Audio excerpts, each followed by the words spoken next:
Soundstripe.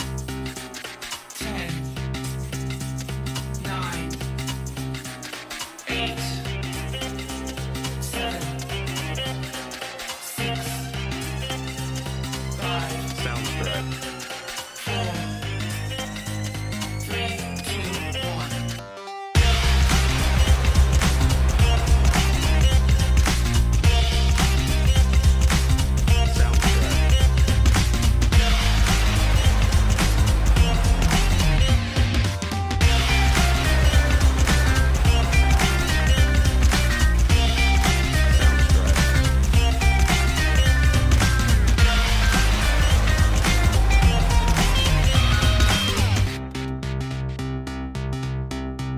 Soundstripe.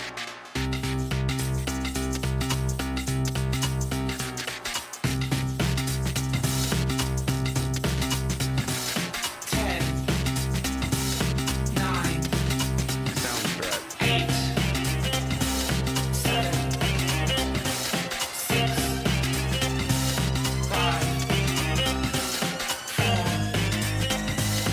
3, 2, 1. Soundstripe.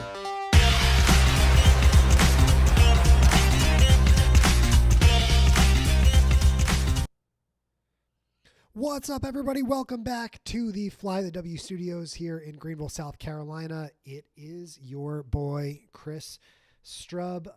Hope you enjoyed the intro video. I played it the other day. Intro video not quite finished yet. So if you're like, why does it keep saying Soundstripe? It's because we haven't actually purchased the music yet. So you're hearing the watermark. I'm just checking because I am using Restream today to try and do actually a 5-way stream. So I'm checking right now. I see that I'm live on Facebook, and I believe I'm live on Twitter. This is only my second time using Restream, so bear with me here for just a moment. Again, I had 90 seconds to check it there while we play the intro video. I'm just checking to make sure that we're live here on YouTube as well as on Twitch. I'm not too worried about Twitch. We'll be okay if we didn't make it onto Twitch. But I'm live this afternoon for a reason. I just sent out a series of tweets about this, so we are live on YouTube now, which is great. I'm not sure about LinkedIn, but I said in the description I'd only be checking the comments on LinkedIn Live.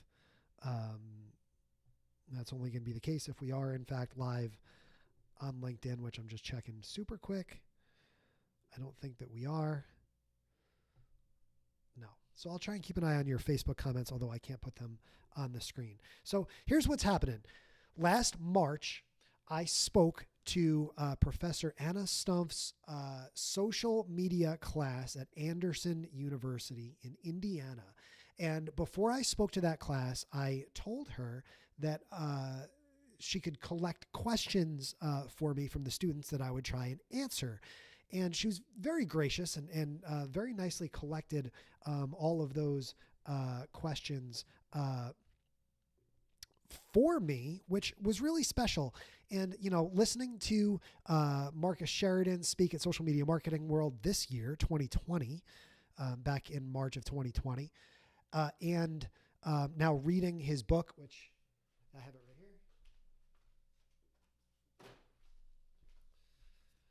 Reading Marcus Sheridan's They Ask You Answer, just looking at this title and really just thinking largely a slightly different spin on Marcus's take on They Ask You Answer, to me is the value of a question. When you guys have questions, that is extremely, questions for me, I take that very seriously. For years I did an Ask Me Anything like on Instagram. I would do Ask Me Anything Monday. I've tried to do that a couple times this year, and nobody seems to want to ask questions anymore. Maybe it's the coronavirus, all this sort of, stuff that's happening. Questions are super valuable. And so when people ask you a question, I believe that you should answer. And so I tweeted out, again, my philosophy about my email inbox, that I don't like untagging emails. When I say I'm going to do something, I'm going to do it. And I had promised that I would answer these questions. There's about 30 questions, so this video might take me a little bit, but I've got to get this done. It's been sitting literally on my mind for 15 months. So if you were in Professor Stump's class last spring and you had a question for me and I didn't answer it, I apologize. Sometimes things take longer than you would like. But yeah, I mean, I have all the questions here in an email. I have not even actually read through all the questions, which is going to make this a little bit more authentic, I think. It's not like I have prepared responses to all of these questions. But if you are watching now, I appreciate you. And if you're watching on replay, I appreciate you as well. If you have questions for me, put them in the comments on whatever platform you're watching on. Again, you're not watching on Instagram because you can't use Restream to go there. But if you're watching on Twitter, I'll try and go back and check all the comments there. If you're watching on YouTube, I'll certainly be able to check the comments there because that's easy. My Facebook page is, of course, where you might be watching this as well. And heck, even on Twitch, because why not? Before we get going, I just do want to remind you, as I do in every video these days, to register to vote at www.vote.org. This is going to be an extremely consequential election coming up in November. And or if you have a primary coming up, I voted in the primary here in Greenville on Tuesday. Today is Thursday. It's June 11th, by the way, if you're keeping track. And if you're watching this years in advance, several months into this pandemic. So again, I could have gone through and made little question graphics for all these in Switcher Studio, but I'm just going to read the questions off here from my email, and then I'm going to very happily unstar this email, which, to her credit, Professor Stump has said, just let it go. She even tweeted to me a few minutes before I started doing this. She was like, let it go. No big deal. Well, I don't let little things go. I don't let little things like this go. When I say I'm going to do something, I'm going to do it.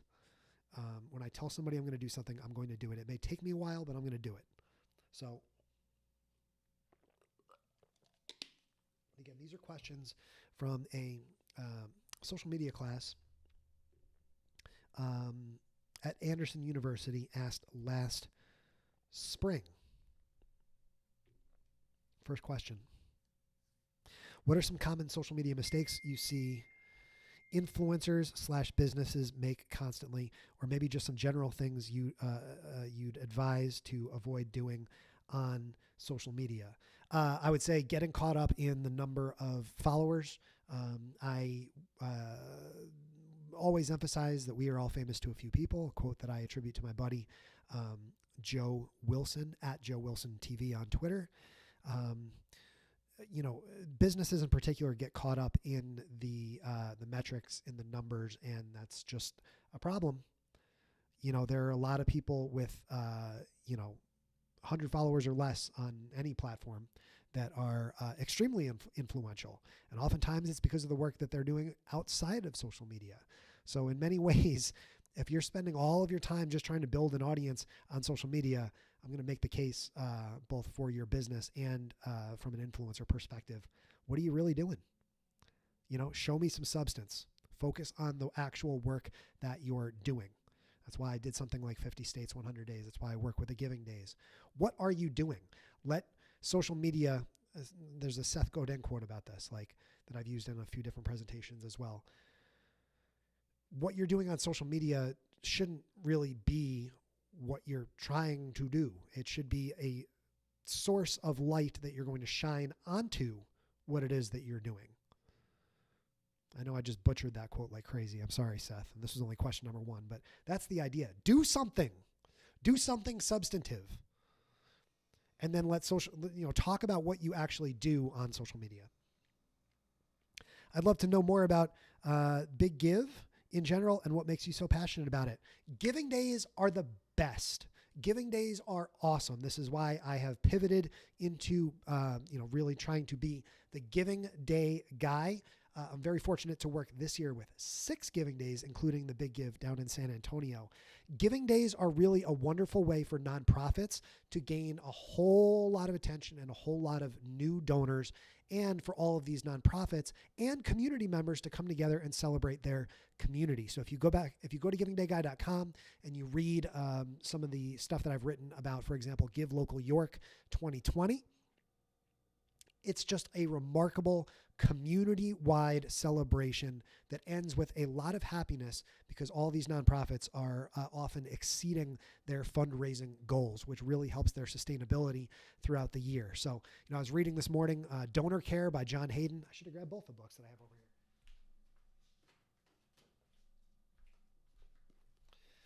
here. In Donor Care, which I have not yet finished reading, John talks about how important it is to really foster, to build relationships long term with donors.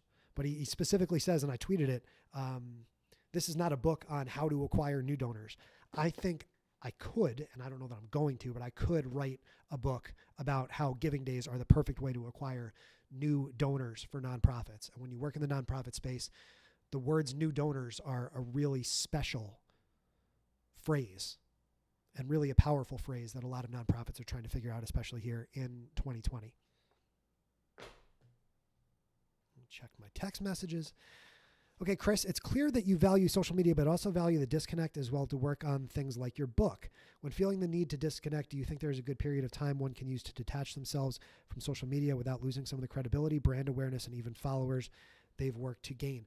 Very good question. Very, very good question. That's the problem, so to speak, with a lot of these algorithms is that Facebook in particular really makes you, in Instagram stories, really almost require you to post on a regular basis, or you're going to lose that microphone that you have with your audience. So, detaching is something that is really a challenge, not just from a psychological perspective, but from a technical perspective, from an algorithmic perspective. How do you unplug completely? This is why I try and maintain that balance pretty continuously. I see a lot of my friends in the social media industry get burned out. Of course, 2020 is sort of a case of its own these days, but even before 2020, social media burnout is very real. And you're right, when people do detach from their accounts for a long period of time, then you really do lose that momentum that you need to be able to continue to connect with the people that are following you. So that's why I try and balance detachment with continuously creating, and also just trying to be completely authentic on every channel allows you to stay engaged no matter what. It doesn't stress me out to go live on Facebook. And look, I'm live on 5 different channels right now because I don't need to try and be somebody different on one channel versus another. If you're watching this on YouTube or Periscope or Facebook, you know that you're watching Chris Strub. You know what you're going to get. And so for me, having that healthy approach to social media and to just being myself across all these different channels allows me to not get burned out and to not feel like I need to try and keep up with different personalities in different places. I think I'm one of the very few people who I know who hasn't really, in the social media space at least, who hasn't really taken a significant break from social media. I don't know if I've really ever taken one ever, since all this stuff started. But again, that's a product of not letting it stress me out while I am here, And I think that's really the key, is just be yourself. And it's going to be all right. And I'm not saying I've never turned off my phone, for a day or two, but, for a week, a month, that's not something I feel like I need. And it's not something I hope that you feel like you need because of some artificial pressure that's being put on you. You suggest leaving video messages for hellos. I know this is one thing that would be terrifying for me to do. I'd be so worried about how it would be perceived and how I looked, etc. Do you have any advice about how to make these hello videos more organic and genuine than forced and burdening? Yeah, go to real life networking events if those ever come back in real life, and just pretend like you're at one of those. It's the same thing. It's the same thing. I'm doing a quintuple video. This is the first time I've ever done a quintuple video. I just threw on my Greenville Drive hat and a sweatshirt. You see I've got all my stuff behind me here. Could have cleaned up a little bit better. But here we are. Just be yourself. Be who you are. Be comfortable in who you are. And the same, if you're feeling that anxiety in meeting new people on social media, then you're going to feel it off of social media as well.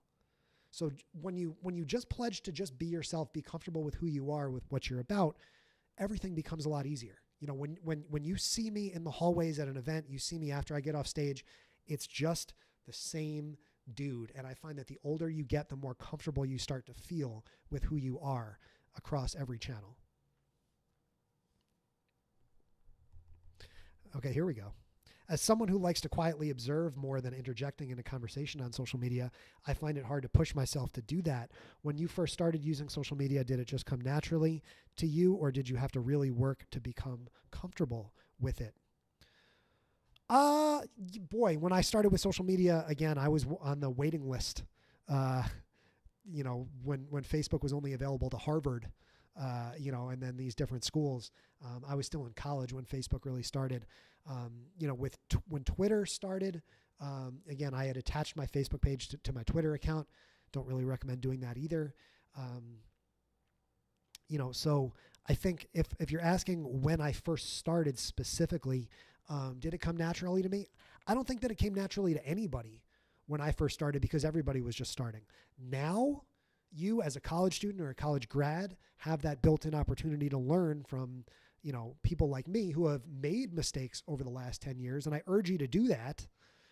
Look at the mistakes and ask professionals the mistakes that they made when they were getting started, and then fast forward through those mistakes in your own life. That's the big advantage that you have as a college age student right now, is you don't have to make all the same mistakes that we did. You know? So again, be calm, be comfortable in your own skin. Again, that's really the biggest thing. Is I always thought that I had to try and like put on a show. You don't have to do that.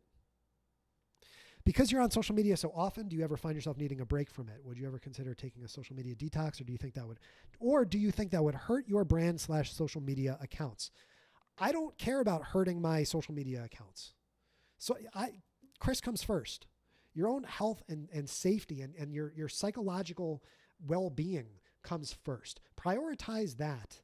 Social media is something that we do, and it's something that I do professionally, but it's not something that we need. It's not intrinsic to who we are. You know what I mean? So when we talk about a social media detox, I urge you from a personal branding perspective to approach everything that you're doing in a way that doesn't make you feel burned out at all. Don't feel like you need to put on a show. Don't feel like you need to be performative. Again, I encourage you to find tools that are going to allow you to convey your message a little bit better, which is why I bought this cool little fisheye lens and the iPad and the mic. So like you can still do a better job of conveying your message, but don't feel like you need to, you know, don't feel like you need to do something more than just be yourself in order to be successful. After reading your article on medium.com, doesn't say which article, maybe it does. It doesn't. I wondered where the balance is for you, or perhaps in general, between leveraging social media to build your personal brand and being a quote unquote a good follow, or is that the wrong way of looking at it? I mean, social media is a tool. And again, all the different aspects of social media are individual tools, I would say. Social media is a really nice toolbox that I have that allows me to succeed in what I do. So if you think I'm a good follow because of that, cool. You know, I think being a good follow is also, especially on Twitter, about being engaging. But I don't really care if people think I'm a good follow or not. I mean, I do my job, which is, you know, these days to help nonprofits share their stories through social media. I don't worry about whether or not someone thinks I'm a good follow. You know, think about how you use social media to accomplish your professional goals, and be human, be genuine, be nice in how you go about it. And I think you'll solve that question of the balance. Do you see any, second question from the same person, do you see any shifts in social media coming anytime soon, or are you noticing any developing trends, either in how we use it or what it is capable of? Yeah, I mean, I think, you know, I hope that we all step into a place where we can be more individually engaging. I think most social media professionals would say that most people just want to have a conversation. Again, the idea of a mega influencer, it's crumbling quickly. So what matters the most is the value that you can provide for the people that you are personally connected with. And then if you do a good job with that, you hope that your personal connections will grow. I've been blessed to build a lot of great personal connections over the last 5+ years. And, I just hope to be able to continue to provide value to everyone who wants to tune in and watch or listen. And as you can see, again, there's not a gajillion people watching this video. And in the future, there won't be a gajillion people watching these videos. But if you're watching this video and you feel like you got meaning from it, then I did a good job. When it comes to motivating yourself to continue building your personal brand and reaching your goals, what do you have to do or tell yourself to stay on the right path?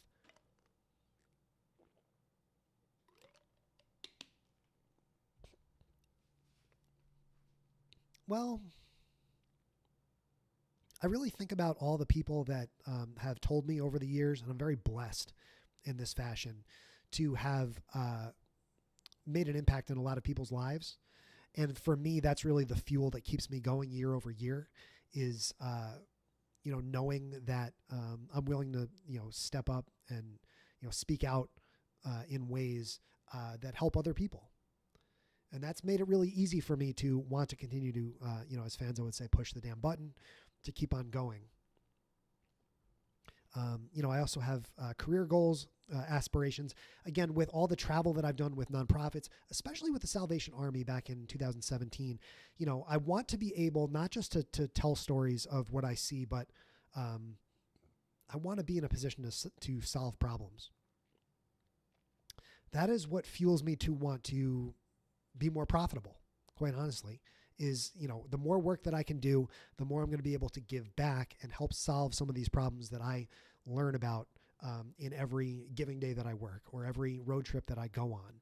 When you see these problems firsthand, you really feel more inspired to want to be able to fix them. And that's what pushes me, in addition to ultimately someday wanting to be able to provide, for both my family back at home and hopefully for a family of my own someday in the future. Hashtag bachelor life. How do you go about creating an online class and being able to actually make a profit from this? Good question. I can't honestly tell you that I made much of a profit from the courses that I made on Thinkific, so I'm probably not the best person to ask this question, just to be honest. There's a lot of other pros out there that are doing a great job of it. I would talk to the team at Thinkific, Thinkific. So if you're interested in building an online course, again, you can look at all my courses, and if you're really interested, you want to take one of my courses, just email me personally, chrisdrub@gmail.com, and I'll hook you up. I'll get you access to the courses that I created. But from a profitability perspective, that's a corner that I haven't really been able to turn. Ooh, bonus question because I'm curious. This is really the one in the email that I saw that made me never want to delete this email. The fact that, Dr. Stumpf asked for 2 questions from each person, and this person included a 3rd question because she was curious. I said, I have to answer these questions. I can't just let this 3rd bonus question go. I don't even know what the question is. I'm about to read it now. Let's find out. You've been a guest on loads of podcasts and been interviewed quite a bit. Do you reach out to these media outlets to see about a collaboration? Do they reach out to you? Is it an in-the-moment scenario and you happen upon it by chance? Or is there some other well-kept secret to interviews as a way to garner brand awareness? Really great question. I'm so glad you asked it, person. And by the way, I don't know who asked these questions. They're all anonymized. So if you're watching this from Stumpf's class, I don't know who you are who asked this question, but good one. I think it starts with having and believing in the story that you want to tell and really understanding what that story is.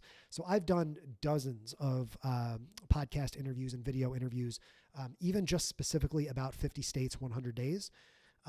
More recently, with Cheddar, with WSPA here in Greenville, focusing and leaning in heavily to the Giving Day Guy concept has opened more doors for me that way. Now, I've gotten a lot of my interviews actually by, again, connecting with people like Brian Fanzo, connecting with people who are similar to me in my field, and then sort of trying to establish relationships with them. So a lot of the podcasts that I was on early in my career, 2015, 16, or because I saw friends like Brian Fanzo on those podcasts before me. And I consider, at least then, probably then more so than now, what I do very similar to him. And so I'd be a great fit for that podcast. Another thing that I've done with getting onto podcasts is look on Twitter, do a search for looking for podcast guests, or even just personally reaching out and replying to someone who's posting about their podcast if you think it's a good fit for you. Oftentimes it works. Podcasters are always looking for great content. So if you want to be on podcasts, you can do it. I haven't done as many of them lately, but it's very humbling to have been interviewed as many times as I have been. And if you want to learn a lot more about me, there's a million podcasts that you can listen to over the years that would tell my story. So it's a blessing. You've said that live tweeting is the holy grail of social media. Oh yeah. With offering you your own running insights and analysis on the event. Yeah, I was doing some live tweeting this morning of donor care. Did this make an impact on you growing your personal brand and reputation to influence and inform people about social media? Heck yeah. Live tweeting the Social Shakeup 2014. Had to roll my brain back there. Social Shakeup 2014, hashtag SSU 2014 is how I met Dan Genghis, who is the guy. He's actually live right now. I think he's waiting for me to go join his broadcast. He's live with one of my friends, Lauren. So I'm going to wrap this up here in a few minutes and go jump on his LinkedIn live broadcast. But yeah, live tweeting, especially using the appropriate event hashtag, is going to be a great way for you to get on the radar of some, of the people, especially that are either at an event or who are also interested in an event. Social media marketing world is another great example. Every social media event, and especially now with these virtual events, if you can be a great live tweeter, and let me just distinguish this real quick. Being a great live tweeter doesn't mean tweeting the most. I feel like I need to say that. Tweeting 10,000 times in a day doesn't really, what does that do for anybody other than really flood people's timelines? To me, being a great live tweeter is rooted in your journalistic background, in your instincts to identify quotes or pictures or tidbits that should be shared and share that out. But don't tweet a million times just for the sake of tweeting a million times. Tweet the most valuable stuff and tweet a lot. Again, if you're not sure whether or not you want to tweet it. But don't go in saying, okay, I'm going to tweet 100 times during this person's presentation. That doesn't do anything for anybody, including the presenter, whose notifications you're going to blow up.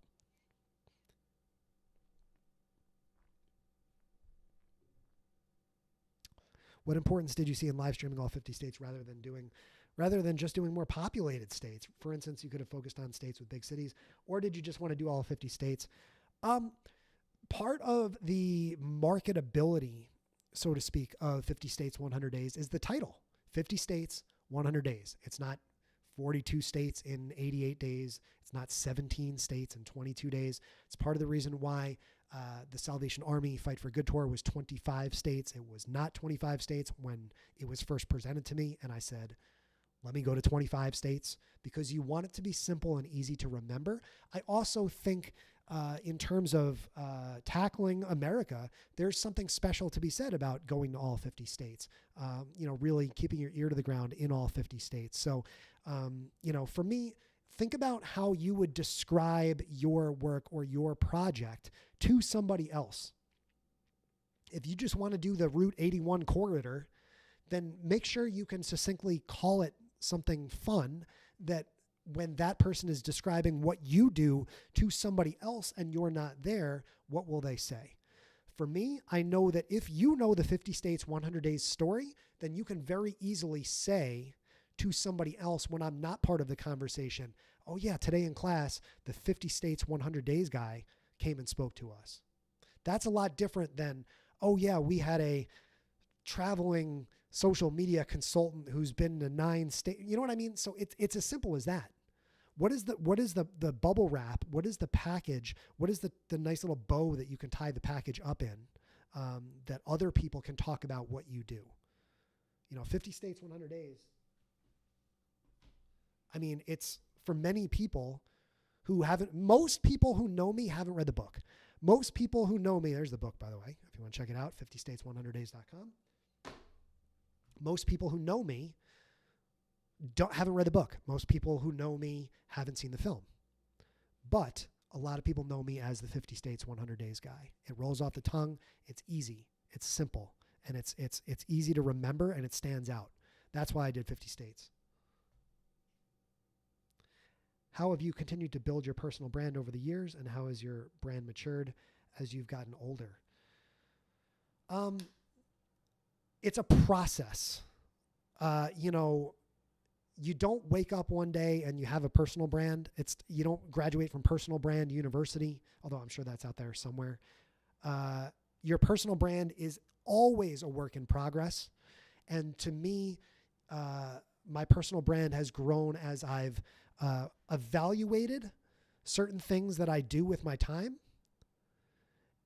and tried to do more of what works. Mike Stelzner talks about this a lot. Do more of what works and cut out the stuff that doesn't work. Right? So for me, speaking at a lot of, free social media conferences, something that obviously I'm not doing it this year because nobody is, but it's something that I wasn't going to do as much this year because it wasn't really doing as much for me anymore. But when I got started, going to these smaller regional social media conferences was great because it helped me really make some great friendships and relationships and have built up, that way. So it's a constant evaluation process of what you're doing with your time and why you're doing it. I think the other thing is making sure that you're doing things that fit how you want to be known. So, I do hashtag Strub Reads now on Twitter, where I live tweet books. If you see that from a distance, you say, oh, well, this dude likes to read. He keeps up with, the latest news in his industry. And that also simultaneously helps me strengthen those relationships with those authors. I'm live tweeting Marcus Sheridan's book. It's a great book, but I don't know if Marcus is going to hear this, but I also want to be on Marcus Sheridan's radar. So I'm going to, by reading his book, I'm providing value to that author on a continuous basis. That will help build my personal brand in the long term. May not help me this year, may not help me next year for the next 5 years. But, this is a long-term game. In 5-10 years from now, when I reach that speaker level of someone like Marcus, I can look back to 2020 when I live tweeted his book, or March 2020 when I was in the third row for his keynote at Social Media Marketing World. Stuff like that matters, because it's a long-term process. So don't expect any immediate results with anything that you're doing in terms of, not anything, but with most things that you're doing, think of it as a growth process that you're taking part in. Boy, there's a lot of questions here. What has been your biggest struggle with building your brand basically from the ground up? Money, budget, trying to figure out how to get paid. What is the biggest struggle in 2019 for social media advertising / branding? Well, 2019 is over, so let's say 2020. Social media advertising / branding. Getting beyond the vanity metrics. I touched on that a little bit before. I'm going to start to move through these a little bit faster because I want to check out Dan's live show here. What's your favorite social media platform and why? I would say I think it's Twitter. I presented on Twitter at Social Media Marketing World the last couple of years. I know Dr. Stumpf was there as well. I really like Twitter and the ability to engage one-on-one with people, to build relationships with pretty much anyone through Twitter is great. They've also introduced a lot of multimedia tools. They double the character count. So there's a lot more that you can do on Twitter now than you used to be able to do in the past. It's also very searchable. So you have a great historical record of your conversations with people when you're trying to build relationships over a matter of years. How important is it for you to interact with others who reach out to you on social media? That's everything. 100%. That's the whole game. That's what it is. You reach out to me, I'm going to answer you. Maybe 15 months later, but that's what social media is about. If people have an interest in what you're doing, it's your responsibility to get back to them in some form or fashion. And that doesn't have to be individually too. You can listen to what people are saying and then start to craft your message, create different content, do things differently based on what people are saying. But if you're just shut off from what people are saying to you, then what are you doing? You're not on social media at all. You're just throwing content into the wind and hoping it sticks. I've been trying to find a way to create this voiceover all my social media accounts, and I'm having a hard time finding a way to use Snapchat to its potential. Do you have any advice for using Snapchat and its advantages? Not really. In 2020, be consistent is what I would say for every platform, but I wouldn't advise someone to try and build a successful personal brand on Snapchat, at least exclusively on Snapchat right now. In terms of getting your name out there for a new blogger, what do you think the most influential platform is? All of them. I would write on Medium if I was really trying to get some traction as a blogger. Write some good stuff on Medium. There's some great discovery options there. What else? How important is it for companies to engage with their customers? 100%. That's what you need to do. That's what companies should be doing on social media. What's the best way that this is done? Ear to the ground. Live videos? Sure. How prevalent are videos in what you do? I mean, they're everything. What do your videos look like? Are they short, organic, and little editing? Or are they large productions? See, I like using Switcher Studio to broadcast live, which is what I'm doing now, which is how I'm able to switch from, camera 1 to camera 2. I'm able to, put different graphics on the screen as well. So I'm able to do some of that light video editing just at a touch of a button here, even though I'm live on multiple channels, which I'm going to check on and see. Am I live on LinkedIn, or did that just not work at all? Because I was actually hoping this post would go on LinkedIn, and it didn't. I think maybe I tried to do too many channels. Let's see if anybody's watching on YouTube. Nope. All right, I'm going to be done with this in 5 minutes. So we're going to blow through the rest of these questions. Rank Facebook, Twitter, Snapchat, Instagram, and LinkedIn from best to worst, and why. I can't do that. Can't do that. Sorry. I like Twitter a lot. It's a personal preference, but I can't rank social media platforms. They're all used for different things. They all do different things. You can judge them on a million different criteria. I mean, if I was getting started, I would definitely build a public Twitter account that really shows the depth and complexity and the logic of my work and shows that I like to engage. So I would start there. But they're 5 different. It's not even apples and oranges. They're 5 different parts of the supermarket that you're in. Out of everything you've experienced being in the social media world, what has been the best moment and the worst moment? Boy.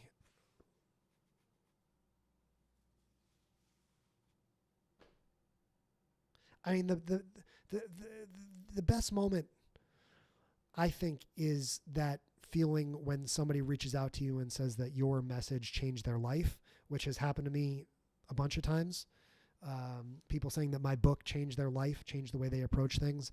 Knowing that you have an impact, and Hayden talks about this in Donor Care as well. We all want to be able to leave a legacy. And, for me, the best moment is every moment when someone, again, I'm not trying to sell books here, but when someone reads a book and they say, dude, that book changed my life, you can't, that's indescribable. It's incredible. And to have that sort of experience at, in my 30s is immeasurable in the impact that has. Worst moment? I don't know. I'm sure that my worst moment on social media came before 2014. I'm sure that there were multiple worst moments. Try and avoid sticking your foot in your mouth. Remember that everything that you say on social media is permanent. So I don't have a specific worst moment. Everything's been pretty darn good the last few years. What made you want to disconnect and write a book, and what was the inspiration for the topic of the book? Well, the inspiration was 50 States, 100 Days. I knew that I had to take the time to write it. I wanted to write it while it was fresh in my mind, which is why I wrote it in November and into December of 2015. And I wrote it as fast as I could. And I wrote it after work and before work. And I just wanted to have a book. And it was great. I don't regret it at all, and I hope to have more books in the future. What advice do you have for somebody who wants to establish credibility on social media but is new to the social media world? Take your time. Don't count followers. Don't get caught up in follower counts, and treat everyone you encounter on social media like they're, Ashton Kutcher. Treat every single person that you talk to on Twitter as if they're the most valuable person that you've ever met. You said in your blog post that everyone's famous to a few people. Sure did. Who would you say you're famous to? You watching this. I am famous to you. If you're watching this for 40 minutes and counting, then I am famous to you, which is pretty darn cool. And I'm famous to everyone who has read 50 States, 100 Days, which is pretty cool. And I'm famous to people that I don't even know. There's a lot of people that watch my stuff on Instagram every single day for years, and I don't know who they are. So I think I'm famous to strangers, which is kind of weird too.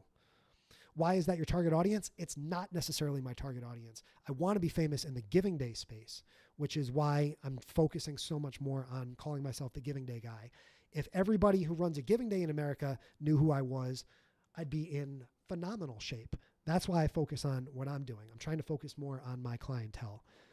It's pretty obvious that you're passionate about inspiring people. It's a long question. Inspiring people, positivity, and being supportive. How do you take time for yourself to be able to keep this up while still being heavily invested into social media? Because this is my job. This is what I do. And when this video is over, I'm going to sit down and I'll be done for the day, and I don't need to go home from the office. I work for myself. It's very empowering. It's very inspiring to be independent, to work for yourself, and it's awesome. I recommend it to everybody. Do you use LinkedIn to build your personal brand? Sure. I'm trying to use LinkedIn right now, but it didn't connect through. LinkedIn Live is a great tool if you have it. And I should be doing more LinkedIn, but I don't do nearly as much as I should. How do you always have a happy face for your followers on social media? You are on there quite often and have quite a few different experiences. Does that ever affect your social media posts? Oh yeah. Take a deep dive into my Instagram. You'll see plenty of non-happy faces. It's definitely not always happy faces, but I'm glad to hear that you have that impression, which is nice. Okay, there's 6 questions left. How do you think AI is going to change the way brands use social media, if you think it will change at all? Of course it will. It's kind of above my pay grade. I think that, at least for my generation, that human-to-human connection is always going to be the most important thing. Do you push yourself to be active on social media platforms that you find yourself not interested in? Or do you allow yourself not to be as active on those platforms? No, I don't push myself to be active on social media platforms that I'm not interested in. Like, I've never made a TikTok. I don't care about TikTok. It's there. It's got some value.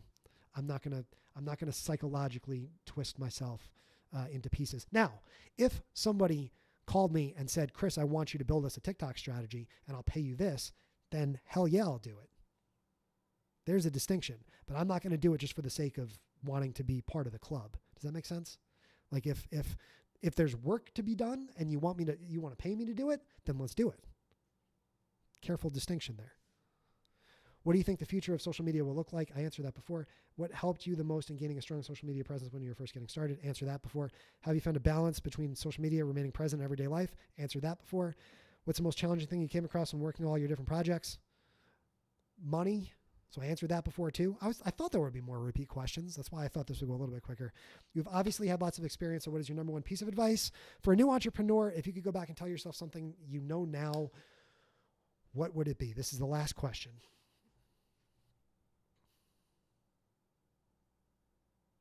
I would say, don't live stream and drive. I would say, be good to absolutely everybody. Treasure every single mention. Make time to talk to people, to talk with people and not just talk to people.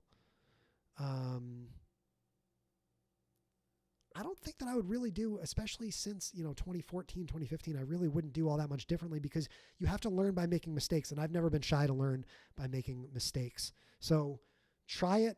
If it works, great. If it doesn't work, great. Try something new next time. Try it, make it look better next time, do it better. But just keep on pushing, continue to grow, and continue to just be yourself, man. Don't let this stuff get to you. It's just social media. That's all it is. That's all the time that I have for you today. 45 minutes, almost as long as I spoke to the class last year. Dr. Stumpf, I'm going to unstar this email now because I answered all the questions.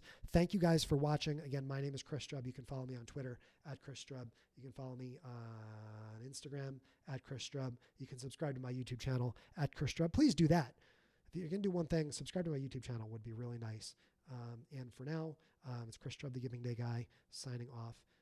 I will see you guys next time.